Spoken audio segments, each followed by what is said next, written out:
Hi, this is Usha. Welcome to Rathod's IAS classes. Today in this lecture, we are going to see about a new chapter in the Lakshmikant, that is fundamental rights.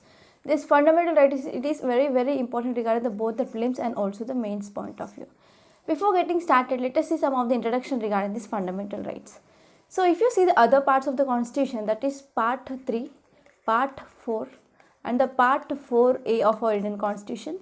If you see this part 3, it talks about the fundamental rights, and the part 4 talks about the directive principles of the state policy, and the part 4a talks about the fundamental duties. These three are the different entities which are present in the constitution, but these three are very important regarding the concretization of the lofty goals like the justice, equality, liberty, fraternity and the dignity of the individual, which are enshrined in our preamble of the constitution. So these are the some principles which are focused, which are said or which are set out in the preamble, and these three parts which are mainly lead to the achievement of these important qualities which are present in our preamble. They include the equality, liberty, justice, fraternity and the dignity of the individual. So if you see these fundamental rights, it is a negative obligations. These are the negative obligations of the state, and it says that state should not interfere with the liberty of the individuals.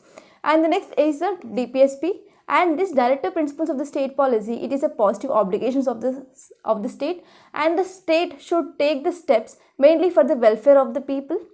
And the next one is the fundamental duties. These fundamental duties on the individuals to the society, and they are to followed by the individual. So when there are some of the rights which are given to the people, then there are some duties which are also given to that individual, mainly to show towards the society and also towards the individuals. So this is about some of the introduction regarding the fundamental rights. So if you see these fundamental rights, mainly they will promote the idea of the political democracy. And what is the importance of these fundamental rights? The fundamental rights are mainly present in our constitution, mainly to prevent the authoritarian state or the despotic rule in the country, mainly to provide the political democracy. These are present in our constitution. Okay, so let us see the important areas in which these fundamental rights are seen in our constitution. It is mainly present in the part 3 of our Indian constitution, and articles from the article 12 to the article 35, which are mainly present in our Indian constitution, that talks about these fundamental rights. So in this lecture, what we are going to see? We are going to see the introduction regarding these fundamental rights and what are the important features of the fundamental rights. And there are, in original constitution there are fundamental rights, and later on to the Constitutional Amendment Act, one fundamental right was removed, and there are present 6 fundamental rights. So in this lecture, we are going to see the first important fundamental right, that is right to equality. So which is from the article 14 to the article 18 of our Indian constitution.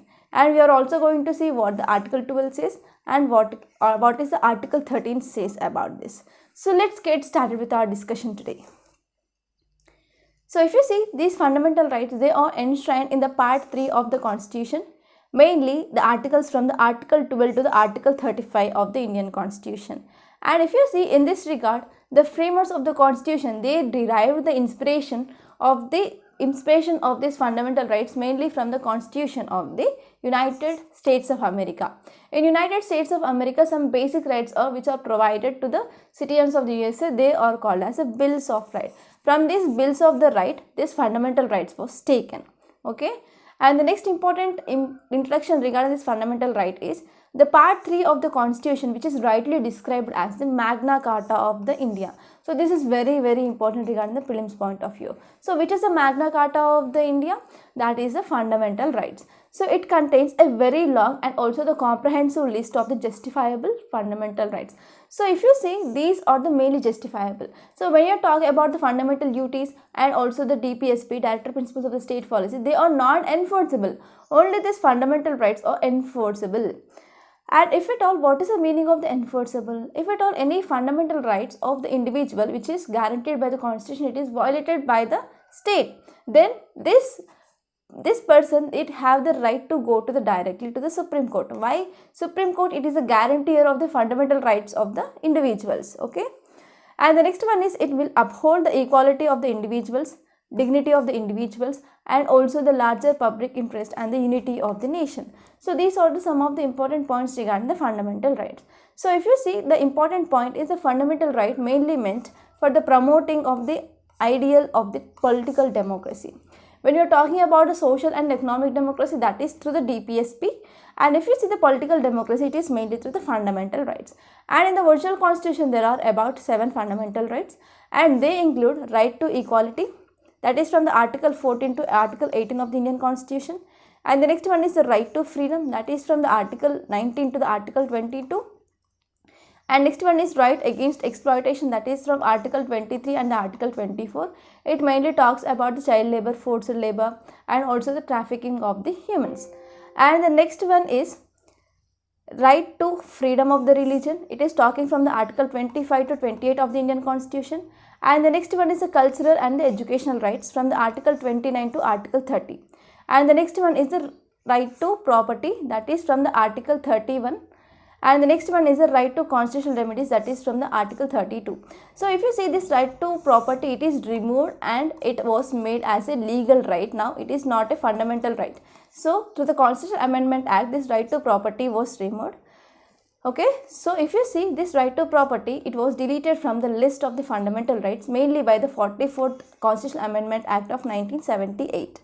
And it made as a legal right under article 300A, which is present in the part 12 of the Indian Constitution. So at present there are 6 fundamental rights. So this is about some of the introduction regarding this fundamental rights. Let us see the features of the fundamental rights. These are very important regarding the both the prelims and also the mains point of view. So the first important feature is some of them they are available only to the citizens, while the others are available to the whether citizens and also the foreigners. So what are the fundamental rights which are present only for the citizens?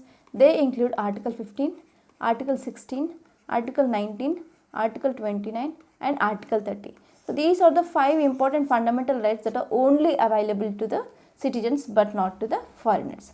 And the next important one is they are not absolute but qualified. It means the state have the power to mainly impose any reasonable restrictions on this fundamental rights.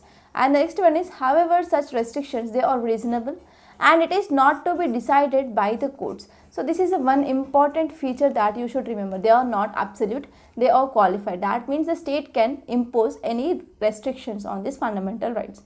And the next important one is all of them are available mainly against the arbitrary action of the state. However, some of them which are also available mainly regarding the action of the private individuals. When you are talking about the Article 15, we will come across this, then you will understand clearly what I am saying here. So mainly if you see these fundamental rights mainly they are available against the arbitrary action of the state. But some of the fundamental rights they are mainly given to the actions which are taken against by the individuals as well. So when you are reading about this Article 15, when you are going to discuss about this Article 15, then you will come to understand what I am saying here. And let us say the next one, that is some are negative in character and which places the limitations on the authority of the states, while the other are positive in nature. They are conferring certain privileges on the persons. So some of them are negative in character and some of them are positive in character. Whenever we are dealing with the different articles, then we will see which are the negative and which are the positive. And the next important one is they are justifiable in nature and it will allow the persons to move to the courts whenever those fundamental rights of those individuals are violated, mainly through the Article 32 of the Indian Constitution, which talks about the writs. There are 5 types of the writs. They are habeas corpus, mandamus, prohibition, certiorari and also quo warranto. And next one is they are defended and they are guaranteed by the Supreme Court of India, and hence they agreed the person can directly go to the Supreme Court and not necessarily by the way of the appeal against the judgment of the High Courts. So if you see whenever any fundamental right of any individual which is violated by the state, then he has the power to go to Supreme Court directly. So when we see the hierarchy of the courts which are present in India, at the district level we have the district courts or the lower courts, and at the state level we have the High Court, and at the central level we have the apex Supreme Court. So if you see there are different types of the rights. First let us see the different types of the rights here. There are mainly 3 types of the rights. The first one is the fundamental rights, and the second one is the legal rights, and the third one is the statutory rights. So let me write here fundamental rights, legal rights and the statutory rights. These fundamental rights which are enshrined in the part 3 of the constitution, and these are enforceable in the court of law. If you see the legal rights, these are the other rights which are present not in the part 3 but they are present in the other parts of the constitution. We can say the RTI, okay, sorry, we cannot say this is not RTI, but right to property, it is a legal right. That is a article 300A talks about the legal right of the right to property. Here right to property, it is not a fundamental right, but it was moved from the fundamental right to the other part of the constitution, that is in the 300A article, it is a legal right. And not only that, right to vote is also a legal right or the constitutional right. But when you are talking about the statutory right, whenever the parliament which comes up the any law or any act, through that act, if there is any right which is given to the individuals of the people, they are called as statutory right. For example, we can say the Right to Information Act. This Right to Information Act of 2005, it enables a citizen for the access of the information regarding the anything regarding the government or the public authorities. So this Right to Information Act, it is not a constitutional act, not a legal act. It is not present in the constitution. There is no article which is allocated to that, but it is came up by the statutory provision, that is through an act which is made by the parliament. So these are called as the statutory rights. And also we can say the MG Narega.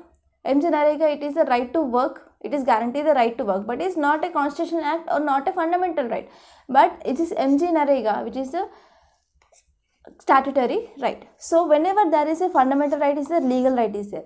So whenever the individual's fundamental right is violated, this person will go to the Supreme Court directly.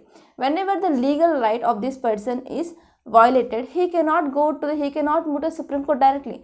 First he have to go in the district level, and there should be appeal to the High Court. From the High Court to he should make appeal to the Supreme Court. So in this way we see there is appeal which is happening in the legal rights and also statutory rights, but not in the fundamental rights. In the fundamental rights, that individual will have the power to go to the Supreme Court directly. So this is the major difference between the different types of the rights. I hope it is clear now. So let us move to next important feature, that is the parliament can curtail or repeal them, but they have to follow some procedure. This procedure, it is mainly through the Constitutional Amendment Act, but not as like a simple ordinary act. And the next one is, it can be done without affecting the basic structure. So what is the basic structure? We are going to discuss in the further lectures, don't worry about that. So when you are talking about the Keshwananda Bharati case of 24th April 1973, the historic judgment which is given in the Keshwananda Bharati judgment, it came up with the doctrine of the basic structure, that is a BSD, basic structure doctrine.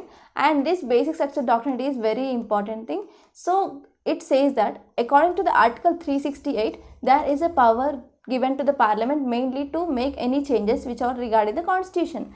But whenever these changes which are coming by this parliament, then should not change the basic structure. Okay, so the court did not give the what are the examples of the basic structure, but by the time these are added mainly through the judgments of the court. Okay, so it is clear now.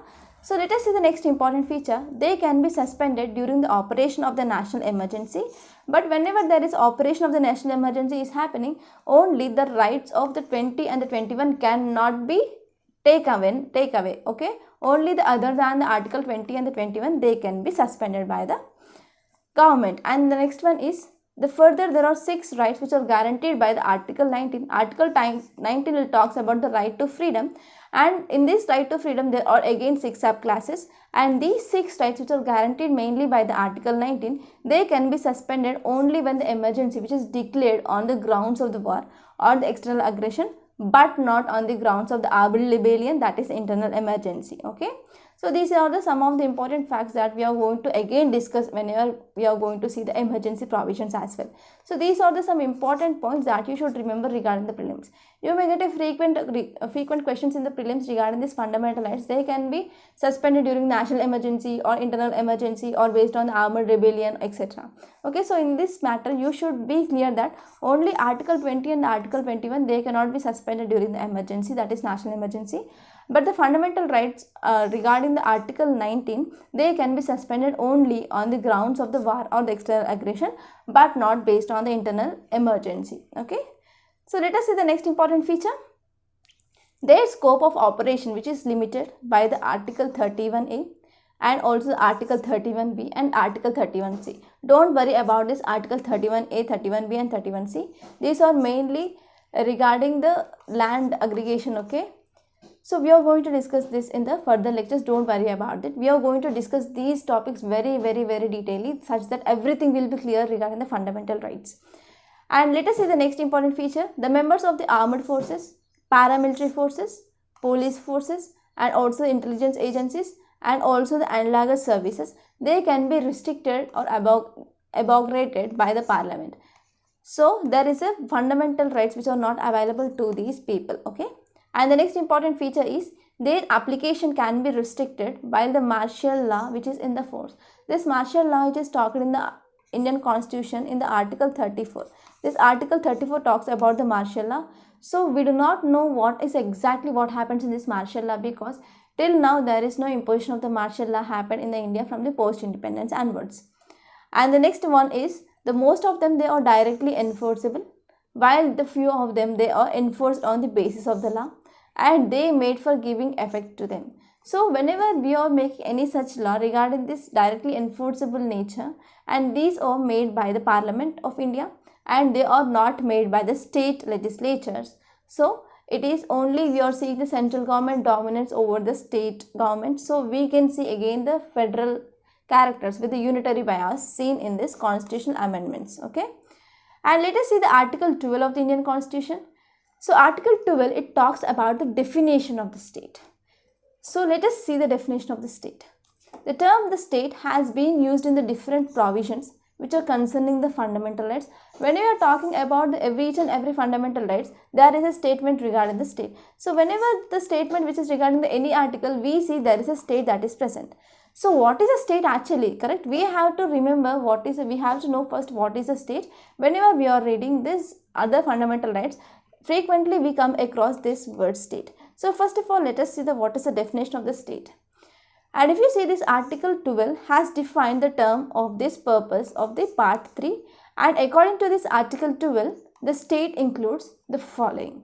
The first important one is the government and the Parliament of India, that is either executive or the legislative organs of the union government.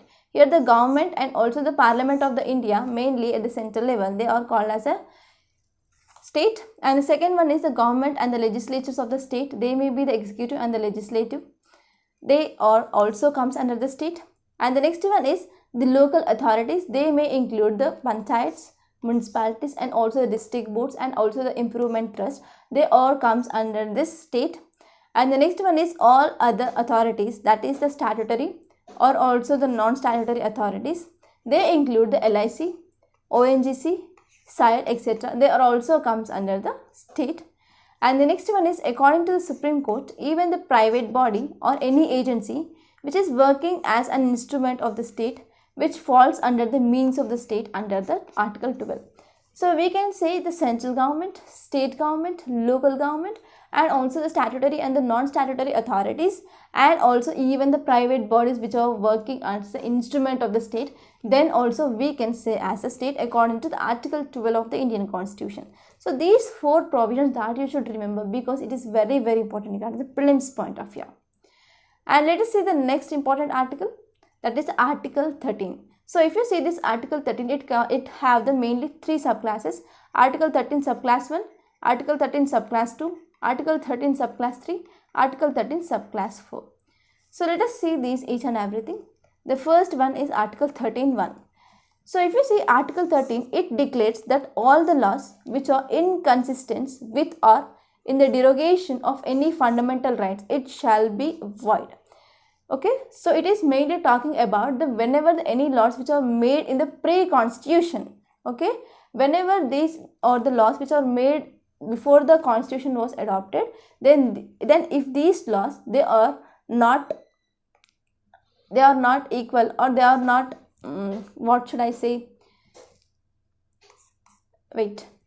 whenever these laws are not inconsistent with our constitution, then these laws which are made before our constitution came into existence, then these are made as unconstitutional, that is null and void. So this is about Article 13(1) says. And here if you see, it says the power has been conferred on the Supreme Court, that is Article 32, and also the High Court's Article 226.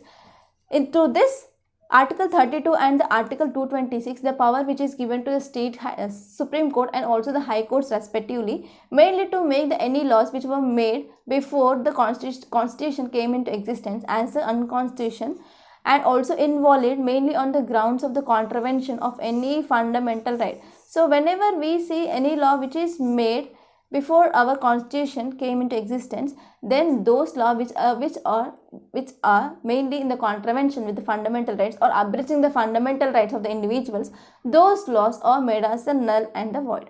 And if you see Article 13 subclass 2 says that the state should not make any laws which are abridging the fundamental rights of the individuals. So this is about Article subclass 2.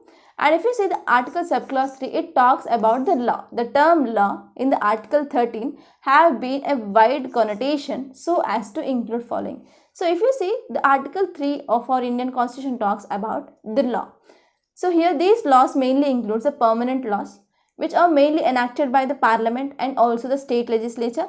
And the second one is about temporary laws. They include the ordinance whenever the houses are not in the session. If you see the central government has the power, that is according to the Article 123 and according to the Article 213 of the Constitution, it says that the power of the ordinance making, mainly 123 regarding the central government and Article 213 regarding the state government, okay, they can make the laws.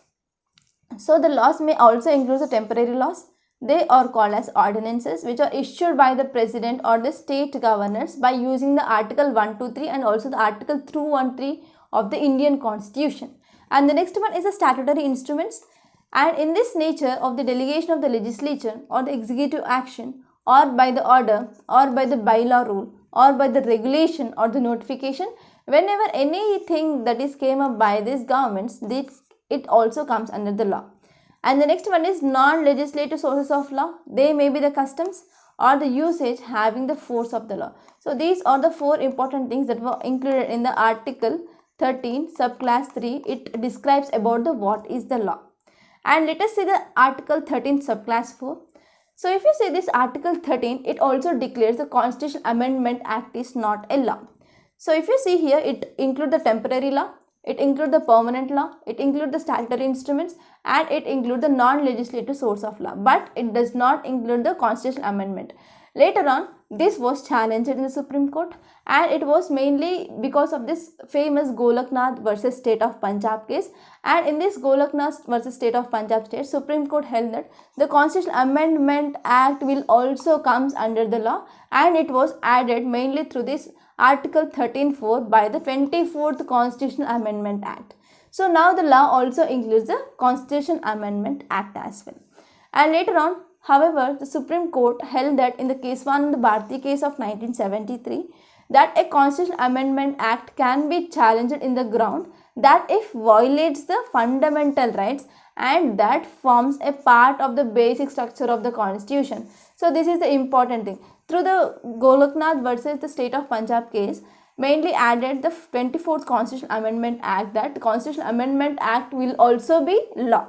So whenever it is a law, then if at all it violating or abridging the fundamental rights of the people, it can be challenged because it is the basic structure of the Indian Constitution. So this is mainly held in the Keswanand Bharti case of 1973. So because of that, this Keswanand Bharti case, it is very, very important regarding everything like the basic structure doctrine. So you can use this simple case Supreme Court judgment when you are writing these polity answers. So how to write the polity answers? Whenever you are writing anything, you have to substantiate your answers. Mainly you can substantiate your answers through this Supreme Court judgment. There are about 10 to 11 important Supreme Court judgments that you should remember. Okay, so let us see the next important fundamental right, that is the right to equality. It is enshrined in the Article 14 to the Article 18 in our Indian Constitution. Let us see one by one in a great detail. So let us see the Article 14. If you see Article 14, it talks about two important things. The first one is the persons, that is the equality, persons equality before the law, and the second one is the equal protection of the law within the territory of the India. So if you see this Article 14, it is conferred to both the foreigners and also the citizens. And the concept of the equality of the law, it is mainly taken from the British origin, And if you saw the concept of the equal protection of the law, it is taken from the American Constitution. So if you see this equal protection of the law, it is a very, very good and interesting concept. So let us discuss that. So if you see the first concept, that is the equality before law, that means there will be the absence of any privileges in favor of any man. All people are equal before the eyes of the law. Either the rich, either the poor, all are equal. So this is the first concept. And the second important feature is the equal subjection of all the persons to the ordinary law of land, which is administered by the ordinary courts of the law. So when you talk about the ordinary law of the land, even our constitution was a result of this ordinary law of land. So if you see, to understand this, all are equal before the eyes of the law. Let us take an example. A is a person and the B is a person. A is economically and socially backward people, and B is the economically and the socially forward people. That is the rich people and this is the poor people. For example, if they do the same thing, if it did the theft or any murder, so the punishment which is given to the A and the B is equal. So it is regarding the equality before the law. And if you see, no person, whether the rich or poor, high or low, official or non-official, and they are all equal before the law. So this is the first concept. And the second concept is the equality of the treatment under the equal circumstances, both the privileges are conferred and the liabilities which are imposed by the law. That means, to understand this, I will give you a simple example. Let us take a person who is socially and economically backward people, that is a poor person. And the second person who was a very rich and socially and economically forward person. Okay. So let us take a poor person and a rich person. Let us take this poor person who was a cab driver. Let us take this rich person who was the owner of the BMW or Audi car. So these both hit a person. Let us take this person A made an accident and that person was dead here. So it led to the accident and the death of the person one happened here. And if you see, this person also went to the accident and it also led to the accident of this person. So if you see, these both went to the court. If you see, we are imposing a 2 lakh rupees of the fine on this person. It will be very, very burden to this person because he was already socially and economically backward. He was a car driver. And if you see here, another person, if for this person also, if he imposed 2 lakh rupees as a fine, it is very easy, very simple to him to pay. But if you see the condition of this person and the condition of this person, it is not equal, correct? So if you impose a 2 lakh rupees fine on this person, it is very, very burden on this. There is a highly economic burden that is seen on the family of that person. On the same way, if you see the same punishment which is given to this person B, then it is very simple. He can pay even 1 crore rupee, correct? So in this context, we have to give the punishment that should treat equally, okay? There is equally treatment of that person will be done. So if there is a 2 lakh rupees which is given punishment to this person, and about 2 crore rupees should be given to this punishment as to this person, such that it will be the treatment of these persons will be equally based on the equal circumstances. So this is a second concept, and this is this concept which is taken from the American Constitution. So if you want to understand this, the similar application of the similar laws to all the persons who are similarly situated, and also like should be treated alike without any discrimination. Thus, it is a negative concept, while the latter it is a positive concept. So first, if you see, it is a negative concept and it is a positive concept. Okay. So this is about the Article 14. So if you see this Article 14, it forbids the class legislation. So when you are talking about the classification or the class legislation, it is not present in our constitution, but the classifying the people mainly for those socially and economically benefits, then it is not comes under this class legislation. So first of all, let us see the class legislation. We are not going to divide the people based on the poor and rich. It is not right according to the constitution, because there is a right to equality which is present in the Article 14 to Article 18 of the constitution. So the class legislation which is not supported by our Indian constitution.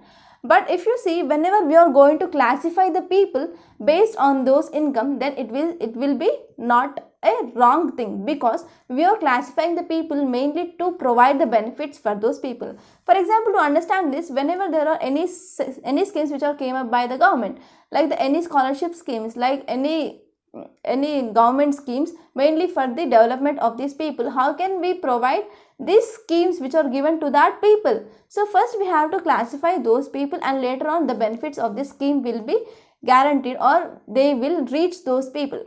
So according to our constitution, the class legislation, it is not good thing or not acceptable, but the classification of the people can be done mainly for the development of those people. Okay, this is that important statement that says. And the next one is the rule of law. This rule of law, it is a concept of the equality before law.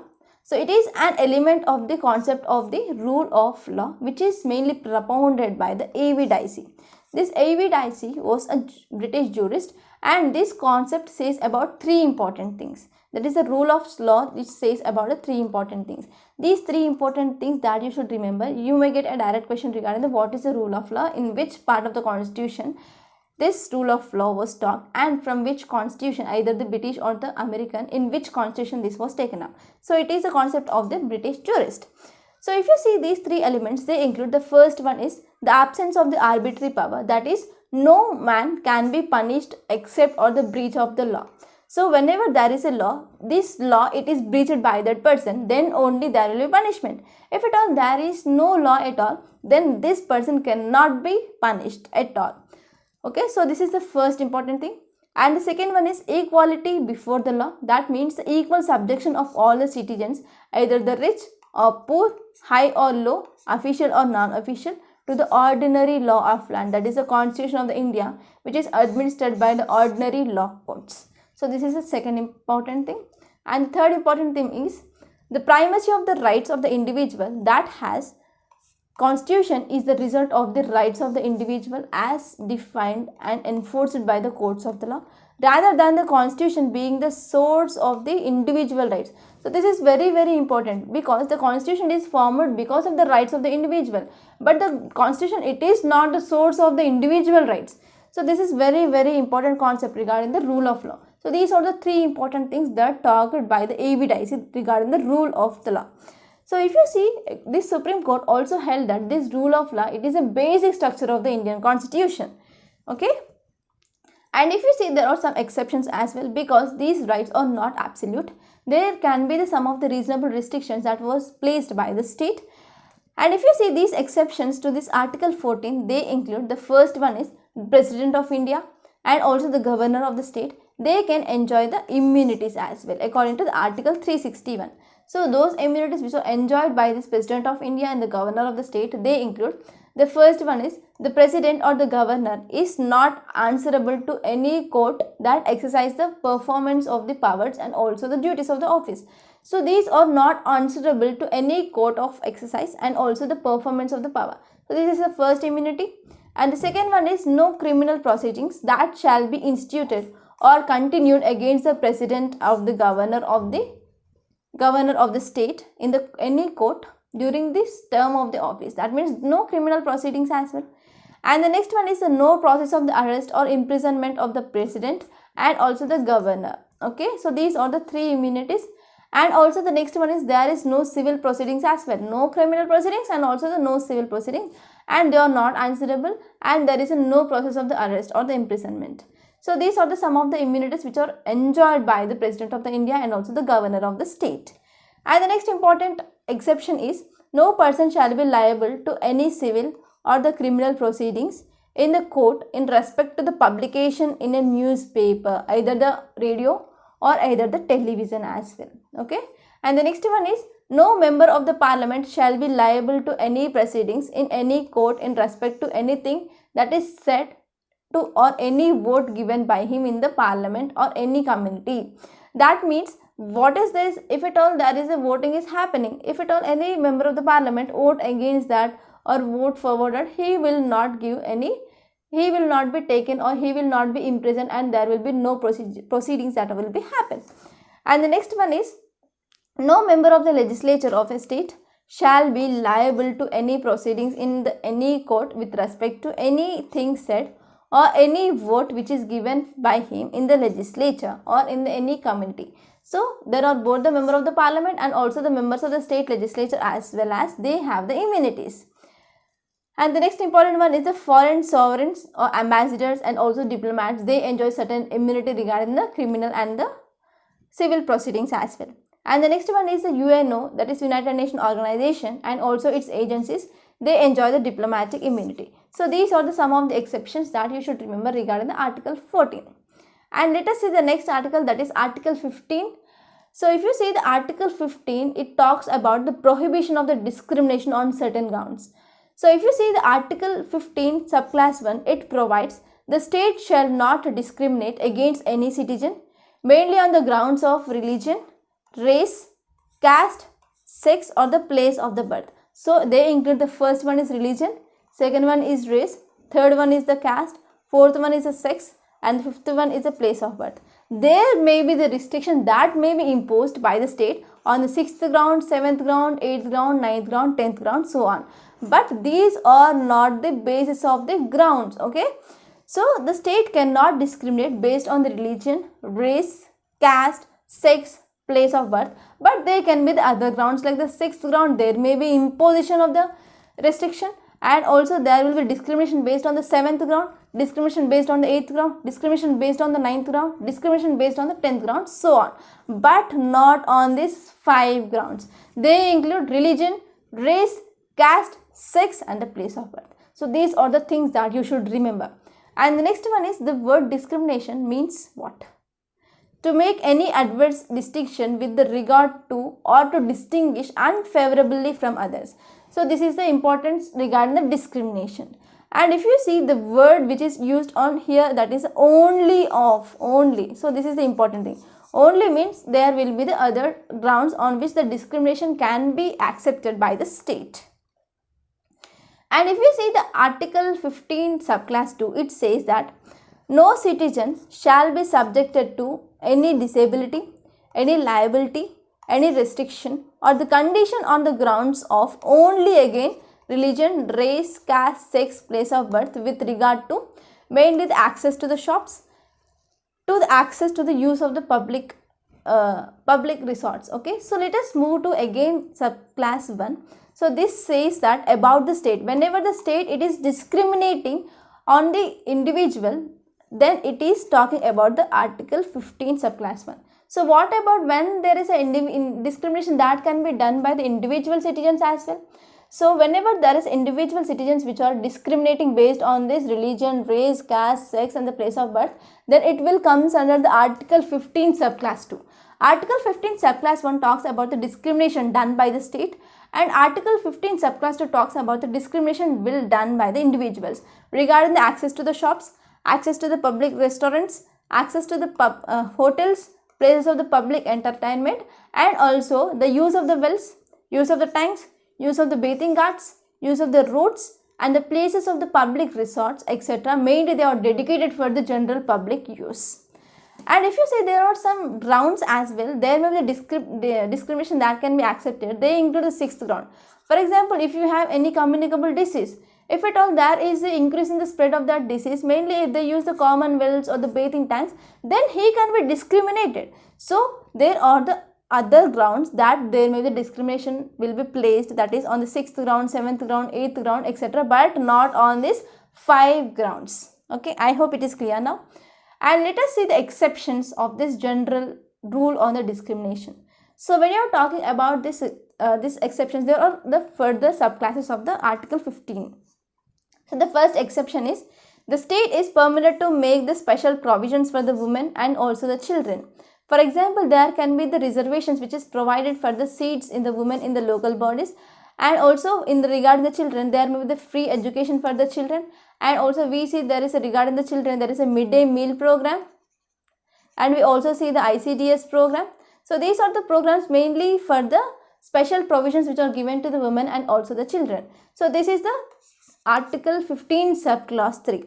So the state can permit to make any special provisions regarding the women and also the children. If at all any man who go to Supreme Court that my fundamental right is violated, that there is no special provisions which is given to me, but the special provisions which are given to my wife and the children, then it is a null and void, because there is exception which is present under the Article 15, and Article 15 sub clause 3 says that the state can make any provision regarding the upliftment of the women and also the children. And let us see the next subclass, that is Article 15 subclass 4. It talks that the state is permitted to make any special provision for the advancement of even socially and educationally backward classes of the citizens, for the scheduled caste and the scheduled tribes.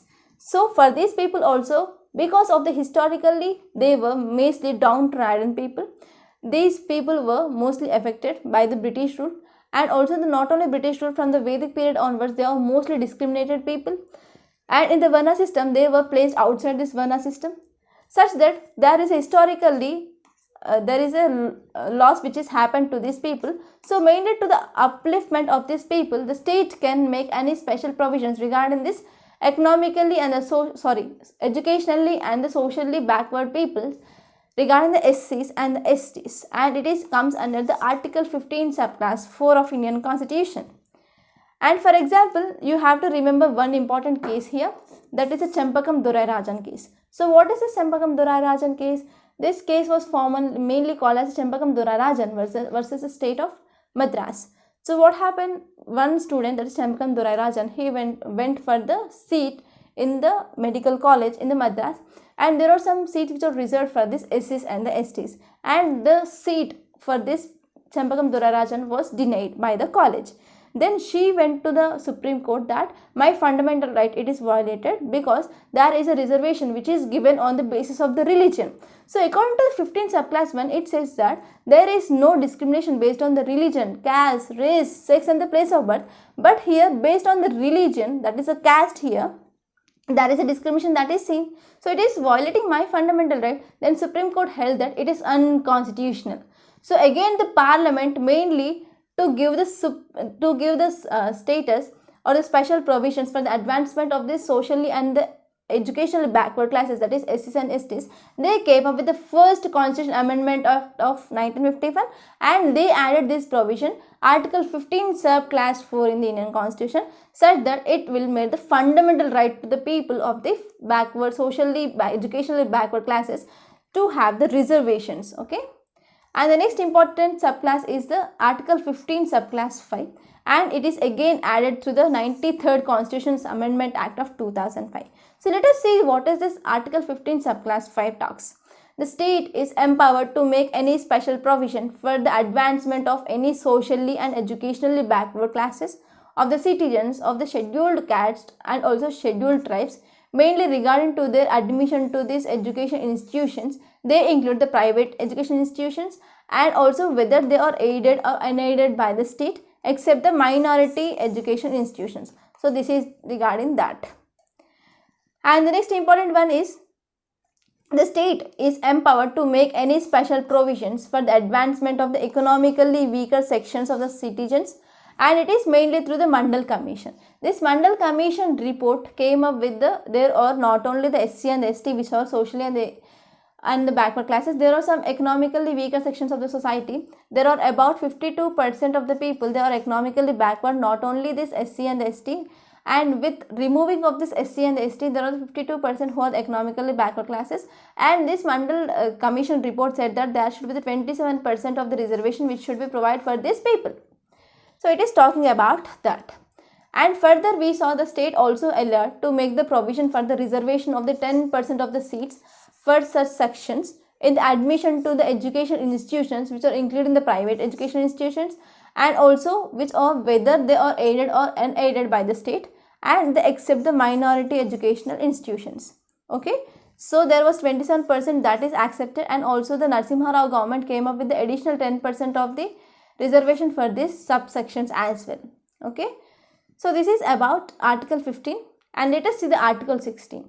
Article 16 of the Indian Constitution, that is talking about the equality of opportunity in the public employment. So if you see the Article 16 subclass 1 talks that it shall provide the equality of the opportunity of all the citizens in the matters mainly regarding the employment and also the appointment of any office under the state. So it talking about the equal opportunity for all the citizens mainly in the matters of the employment and also the appointment of any office under the state.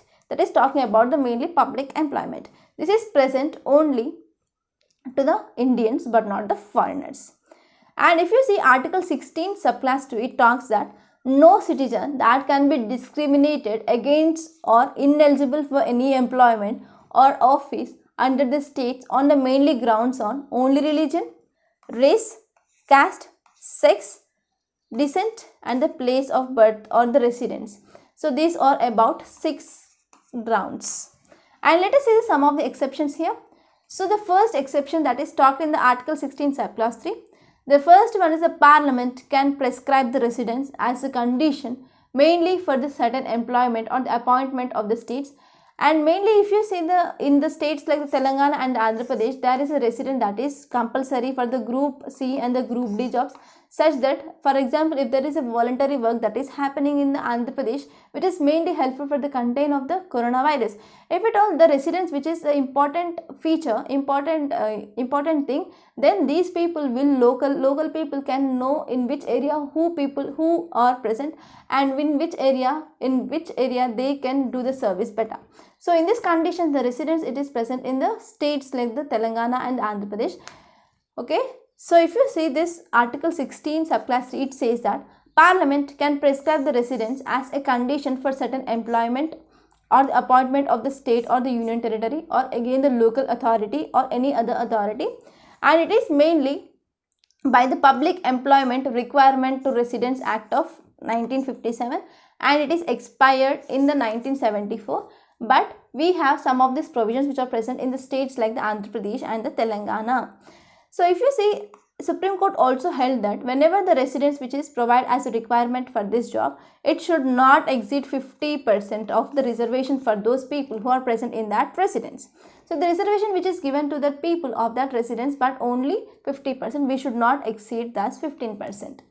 And the next important provision is, it is talking about the Article 16 subclass 4. The state can provide for the reservation for the appointments of the post in the favor of the backward classes and that is not adequately represented in the state services. So whenever those reservation of these appointments which are not adequately represented, then the government we can go for the reservation of these appointments regarding the Article 16 subclass 4. And some other important provisions or the exceptions regarding this article was, the first one is a law can provide that the incumbent of an office and related to the religious or the denominated institution. For example, there is any religious institution is there and if there is need of employment there, then for example if you take the Muslim temple or the Muslim mosque is there, for example if there is a post of the prayer it is recruited by that institution, then they will place the restriction based on certain religions person will be the accepted here. So based on this we can accept the particular religion or the denomination as a requirement in that religious or the denomination institutions. And the next one is, the state is permitted to make a provision for a reservation which is up to 10% of the appointment of the post in the favor of the any economically weaker sections of the citizens, mainly to bring upward or the upliftment of those people. They can be made the reservation of about 10%. And let us see the next important article, that is the abolition of the untouchability. This is talked in the Article 17 of Indian Constitution.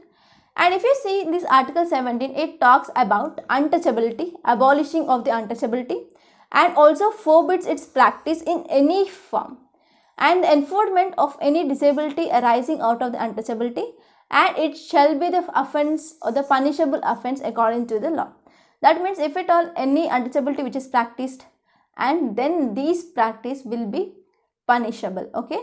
And if you see, there is also another legal act which will give the power to this Article 17, that is the Untouchability Offences Act of 1955, and it is amended and it is renamed as the Protections of the Civil Rights Act of 1955, and it is mainly increase the scope and makes the penal provisions more stringent if at all any person who follows the untouchability. The term untouchability, it is not present anywhere in the Constitution or anywhere in the Act as well. And it refers to the social disabilities which are imposed on the certain classes of the people, mainly by the reasons of their birth in the certain caste. So this is called as untouchability. Hence, it does not cover the social boycott or the few individuals or their exclusion from the religious services as well.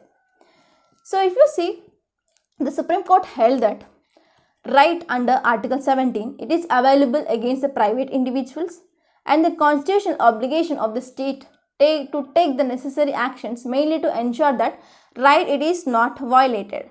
So here it is provided against the private individuals as well, and also in this context it says that the state should take the necessary steps or the actions mainly to ensure that this right is not violated. So it is a positive concept. Okay. And let us see the next article, that is the Article 18, and this is the last article which we are going to discuss in this right to equality, and it is talking about the abolition of the titles. So Article 18 talks there will be the abolition of the titles, and under this there are mainly the 4 provisions in this record. So if you see why there is abolition of the titles, mainly to establish the right to equality. The first one is Article 18 subclass 1. It mainly talks that it prohibits the states from the conferring any title, but there are some titles that can be accepted, that may be the military titles, that may be the colonel, major, lieutenant general, etc. And these are the military titles that can be accepted, and also the academic institutions. So whenever there is a title which are given by the academic institutions like the doctor, so they can be accepted, but whether the titles which are given to the citizen or the foreigners by the other countries, they cannot be present. They should abolish. They may be the sir, they may be the Maharaja, etc. They will be abolished. And the second one is Article 18 subclass 2. It talks about it prohibits the citizen of the India mainly from accepting the title from any foreign state. And the next important one is the Article 18 subclass 3. It talks about if at all any foreigner who is holding any office of profit or any trust under a state, they cannot accept any title, okay, without the consent of the president. So here it is talking about the foreigners. And the next article, that is Article 18 subclass 4, it talks about both the citizen and also the foreigners. So it does not allow any citizen or any foreigner holding any office of profit or trust under the state to accept any present or any emolument or any office from any foreign state without the consent from the president. So these are the 4 important subclasses which are talked in this Article 18. So by this we completed the first important article, that is right to equality. I hope you understand this lecture. Thank you so much. Please subscribe to my channel. Please do like, share and comment my videos. Thank you.